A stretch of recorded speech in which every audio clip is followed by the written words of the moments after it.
Assalamualaikum warahmatullahi wabarakatuh.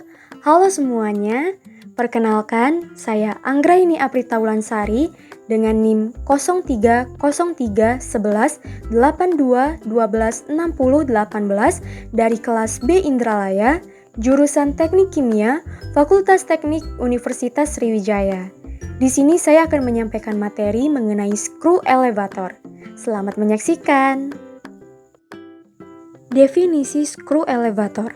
Screw elevator merupakan alat transportasi padatan yang mengangkat material pada keadaan vertikal. Screw elevator termasuk salah satu jenis screw conveyor yang disebut juga sebagai vertical screw conveyor, leads, atau vertical augers. Screw elevator terdiri dari flight atau screw yang berpilin mengelilingi sumbu pada saluran berbentuk silindris sehingga bentuknya mirip dengan skru. Fungsi dan peran screw elevator. Screw elevator ideal untuk menangani bahan kering hingga semi cair yang ukurannya tidak terlalu besar dan tidak menggumpal seperti tepung dan gula. Screw elevator juga dapat mengangkut material industri, contohnya seperti dry powder cement. Screw elevator digunakan untuk memenuhi kebutuhan banyak industri seperti industri kimia, industri makanan, dan industri pengolahan air limbah. Pada industri pengolahan air limbah, screw elevator digunakan untuk mengangkat biosolid yang dikeringkan. Selanjutnya ada bagian-bagian dari screw elevator. Yang pertama ada hopper, yang kedua ada product in, ini merupakan tempat material masuk. Yang ketiga ada inlet scoops, yang keempat ada external centering bearings, yang kelima ada rotating casting, yang keenam ada static screw, yang ketujuh ada gear motor atau mesin penggerak, kedelapan ada slinger atau pengumpan, kesembilan ada discharge head, dan yang terakhir ada product out, di mana ini merupakan tempat dari material keluar. Lalu tipe screw elevator. Tipe screw elevator terbagi menjadi dua, yaitu standard screw elevator types dan juga super screw elevator types, yang mana standard screw elevator types terbagi menjadi yang pertama, straight inlet top drive pedestal base, yang kedua, offset inlet top drive pedestal base, yang ketiga, offset inlet top drive bottom PTO with drive, yang keempat, straight inlet bottom drive truss head, yang kelima, offset inlet bottom drive truss head with drive, yang keenam, offset inlet bottom drive truss head. Sedangkan pada super screw elevator types terbagi juga menjadi beberapa bagian. Type 1, straight inlet top drive pedestal base. Type 2, offset inlet top drive pedestal base. Type 4, offset inlet top drive bottom PTO with drive. Type 5, straight inlet bottom drive truss head. Type 6, offset inlet bottom drive truss head. Dan Type 8, offset inlet bottom drive truss head with drive. Lalu ada juga tipe flight atau down screw yang mana dapat kita lihat pada layar. Dari sini kita bisa mengetahui bahwasannya ada beberapa dari tipe flight atau down screw. Ada full pitch, half pitch, double flight full pitch, ribbon flight, cut and fold flight, dan juga ada varied pitch flight.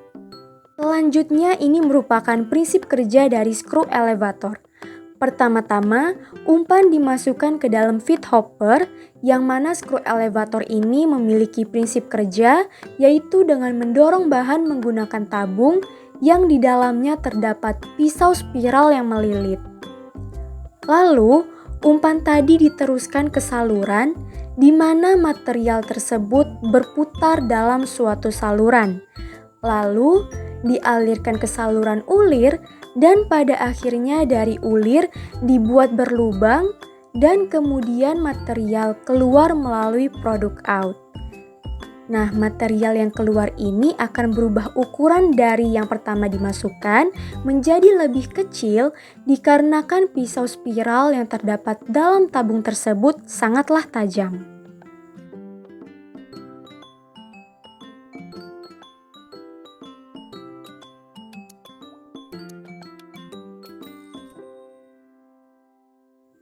Lalu ada juga dasar pertimbangan dalam pemilihan alat. Yang pertama, kita harus mengetahui karakteristik bahan padatan yang akan dipindahkan. Yang kedua, kapasitas transportasi. Yang ketiga, elevasi transportasi. Yang keempat, jarak transportasi. Dan yang terakhir yaitu harga dan umur peralatan. Selanjutnya, prinsip perancangan alat. Yang pertama, menentukan karakteristik material yang akan ditangani. Yang kedua, menentukan ukuran dan jenis bahan untuk pembuatan alat. Yang ketiga, menentukan panjang dan diameter skru. Yang keempat, menentukan jarak antar skru. Yang kelima, menentukan tipe flight atau down screw.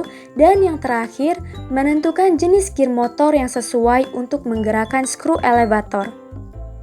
Lalu kita masuk ke menghitung kapasitas skru elevator.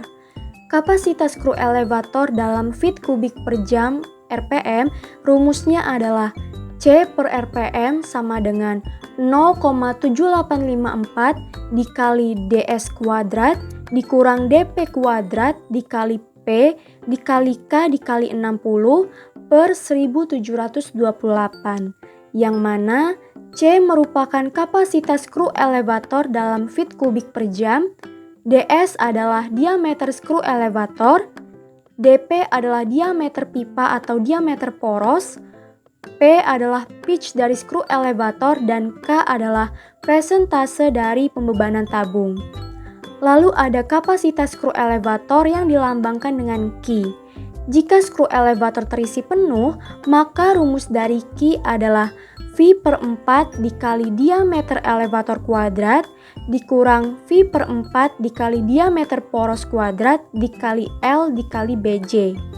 Lalu, jika skru elevatornya terisi setengah, maka rumus Q adalah V per 4 dikali diameter elevator kuadrat dikurang V per 4 dikali diameter poros kuadrat dikali L dikali BJ dikali 0,5, yang mana BJ merupakan berat jenis. Sedangkan L merupakan panjang dari porosnya. Ada juga contoh soal untuk menghitung kapasitas dari skru elevator. Jika diketahui diameter skru elevator sebesar 550 mm, diameter poros sebesar 250 mm, panjang poros sebesar 6800 mm, pitch sebesar 390 mm, dan berat jenis padatan sebesar 0,70 kg per desimeter kubik, di mana padatan memenuhi setengah daun elevator. Hitunglah kapasitas dari skru elevator tersebut. Pada soal, kita ketahui bahwa diameter skru elevatornya sebesar 550 mm, kita ubah menjadi 5,5 desimeter. Lalu diameter porosnya sebesar 250 mm, kita ubah menjadi 2,5 desimeter. Lalu pada pitch-nya sebesar 390 mm, kita ubah menjadi 3,9 desimeter. Lalu pada panjang porosnya sebesar 6800 mm, kita ubah menjadi 68 desimeter. Dan BJ-nya atau berat jenisnya sebesar 0,70 kg per desimeter kubik. Yang ditanya adalah kapasitas dari skru elevator. Pada soal telah diberitahunya bahwa padatan memenuhi setengah dari daun elevator. Maka rumus Q adalah V per 4 dikali diameter skru elevator kuadrat dikurang V per 4 diameter poros kuadrat dikali L dikali BJ dikali 0,5. Lalu kita masukkan nilai-nilainya. V per 4 dikali 5,5 kuadrat dikurang V per 4 dikali 2,5 kuadrat dikali 68 dikali 0,70 dan dikali 0,5. Maka kita dapatkan hasilnya sebesar 448,39 kilo. Maka kapasitas dari skru elevator adalah 448,39 kilo. Itulah tadi yang dapat saya sampaikan mengenai materi skru elevator. Adapun referensi saya dalam membuat video pembelajaran ini yaitu terdapat dari beberapa buku. Yang pertama, Screw Conveyor for Bulk Materials, yang kedua dari Vertical Screw Conveyor, yang ketiga dari buku Bulk Solids Handling, yang keempat dari buku Conveyors Application Selection and Integration, yang kelima dari buku Paris Chemical Engineers Handbook edisi ke-7, dan yang terakhir dari buku Bulk Solids Handling An Introduction to the Practice and Technology. Baiklah, hanya itu yang dapat saya sampaikan mengenai materi screw elevator. Apabila terdapat kekurangan dan kesalahan, saya memohon maaf. Dan saya berterima kasih kepada dosen mata kuliah alat industri kimia, yakni Ibu Dr. Hajah Leili Nurul Komaria STMT. Dan juga semoga video ini dapat bermanfaat untuk kita semua. Terima kasih. Wassalamualaikum warahmatullahi wabarakatuh.